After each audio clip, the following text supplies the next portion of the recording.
We're back here for another video analysis with one of our clients. This client is a member of our Silver Video Club, and so at the beginning of every month he sends me a video.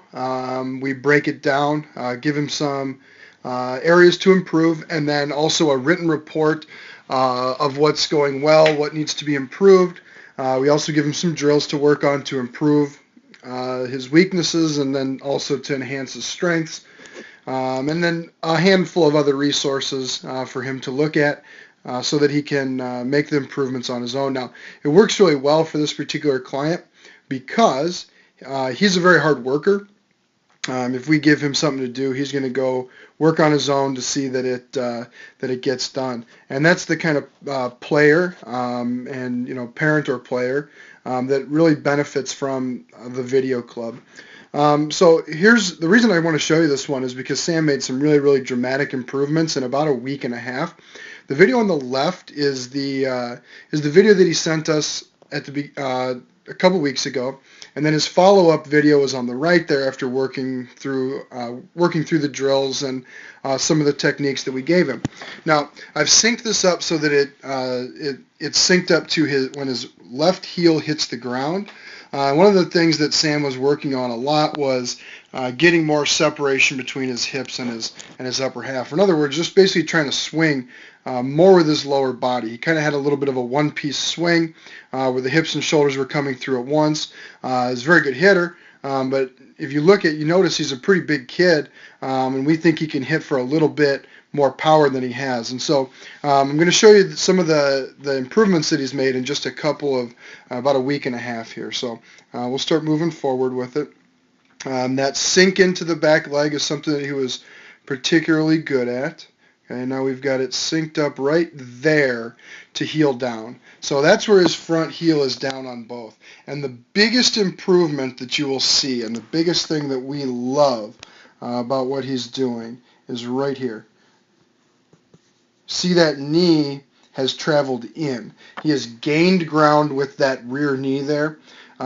His weight is now firmly on the inside of that foot.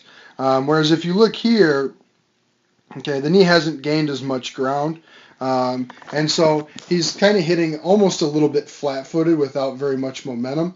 He's not going to be able to create very much separation between his hips and his upper body, and therefore he's really not going to be able to generate very much power either. So that's the biggest thing that we notice, and you'll see it in the next couple of frames here, what the real benefit of that is. So the bad angle is something that we would still like addressed.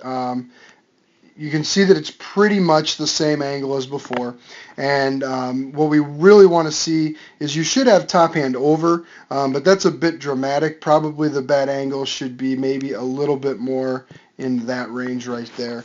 He's just creating a little bit of a longer distance for his barrel to travel in order to get to the ball. So we'll move forward with this then, but the bad angle could still be addressed, but he's just working on one thing at a time, so getting a little bit of that separation there is key. We also talked about the front foot, and as it lands, giving it just slightly open. That might help clear the hips. Now, some hitters, if you watch Major League hitters, some of them do land at about a 45-degree angle with their foot like that.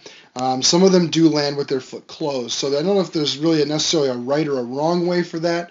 But what we do want is we want you to do what's comfortable for you. And I think that opening that front foot up just a little bit could really help the hips get through just a little bit quicker, create a little bit more separation. So we'll go forward a couple frames here, and this is where the real dramatic improvement happens. So remember, the goal is, can we turn the hips resisting rotation with the upper body? So basically the hips turn, the shoulders do not. And as we move forward here, we can see the difference in the hips. Now the hands are essentially in the same spot. The hands might be down just a little bit more there. I'll back it up one more frame. And now we've got the hands in about the same spot. And you can see clearly the difference in where that rear knee is in both of these. The clothes that you're wearing in the second one there make it kind of tough to see the belt buckle, but you can probably tell that the hips in that one have turned quite a bit more than the hips did in the first one. Okay, and we still have the same upper body positioning there, which is good. And so we are creating more separation with just the couple of fixes that we worked on last time. The rest of the swing generally has been pretty good. So you can see that he gets good rotation with his lower half. Knee has come forward. He's got heel to the sky. We're on plane pretty quickly. We can always get on plane a little bit quicker. And again, basically on plane just means that the ball is going to be coming down, and so we want to match the plane of the ball with the plane of the bat. And the sooner that we can get that on plane, the better, the more margin of error we have with our swing. We don't have to time it quite so perfectly.